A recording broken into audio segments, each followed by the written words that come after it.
মনে করেন সবাই মিলে সরকার পতন করেই ফেললেন, কিন্তু এরপরে গদিতে কাকে তুলবেন ভেবেছেন কখনো? রাজনৈতিক যে দলই হোক, সেটা ইসলামী বা সেকুলার, সবই এক ক্ষেতের মূলা। হকপন্থী আলেমকেন্দ্রিক ইসলামী শাসন ছাড়া উপায় নাই। এটা যত আগে বুঝবেন ততই মঙ্গল। যার মধ্যে ইসলাম নাই, তাকেই ক্ষমতা পাগল বানিয়ে দিবে। ইয়াজিদ আর ইমাম হুসাইনের ঘটনা মনে রাখেন কিন্তু। জাতির এই ক্রান্তি লগ্নে আলেমদের উচিত এগিয়ে আসা। যেসব আলেম চুপ হয়ে বসে আছে, তারা আলেম না, তারা আলেম নামের জালেম। মনে রাখেন, ইসলামী শাসন ছাড়া পরিপূর্ণ ইসলাম পালন করা সম্ভব না। আর গণতন্ত্রের রাজনীতি দিয়ে ইসলাম কায়েম সম্ভব না। যদি গণতন্ত্রের রাজনীতি দিয়ে ইসলাম কায়েম করা সম্ভব হইতো, চরমুনাই আর জামাতে ইসলামী কবে বাংলাদেশে ইসলাম কায়েম করে ফেলতো। দলের দাওয়াত বাদ দিয়ে ইসলামের দাওয়াত দেন, আল্লাহর জমিনে আল্লাহর আইন কায়েম করার চেষ্টা করেন। মনে রাখেন, আমরা কিন্তু আল্লাহর প্রতিনিধি। জবাব কিন্তু আল্লাহকে দিতেই হবে। সুতরাং যতই এই খেলা সেই খেলা খেলা হোক, ঘুরে ফিরে কিন্তু আল্লাহ তাআলার কাছে কিন্তু জবাব আমাদের দিতেই হবে। ঠিক আছে? ইসলামী শাসন ছাড়া, কোরআনের শাসন ছাড়া, হাদিসের শাসন ছাড়া কোনো উপায় নেই। ঠিক আছে? আগে পরে যারই আনবেন, সেই মনে করেন ফেরাউনের মতো শুরু করে দিবে। ঠিক আছে? কারণ ক্ষমতা হচ্ছে এমন এক চশমা, রঙিন চশমা, যে চশমা চোখে দিলে তখন আর কাউরে স্বাভাবিক মনে হয় না। তখন নিজের মনে হয় রাজা, বাকি সবাইরে মনে হয় প্রজা। আর এই রাজা এবং প্রজার যে বিভেদটা, এই রাজা প্রজার বিভেদ ছড়ানোর জন্য ইসলাম আসছে।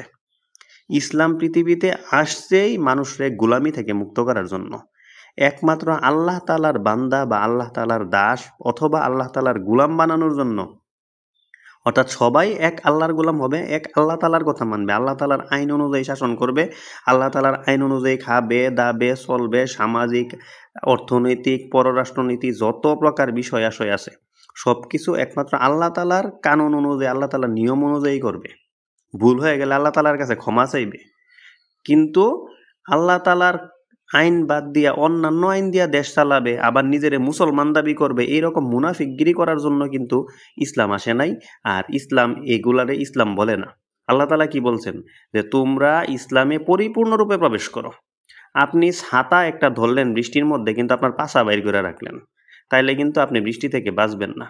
সুতরাং এই ইসলাম দিয়া শুক্রবারে নামাজ পড়ার ইসলাম, আর ওই ঈদের মধ্যে গিয়া সেরা ঈদের দিনে এই মজা মস্তি করার ইসলাম, আর হচ্ছে ওই কুরবানি কইরা সেটা কুরবানির গরু খাওয়ার ইসলাম, এইগুলা কিন্তু ইসলাম না। ইসলাম গরু খাওয়ার সময়ও ইসলাম, আবার ইসলামী শাসন করার সময়ও ইসলাম, ঘরের মধ্যেও ইসলাম, সব জায়গায় ইসলাম লাগবে।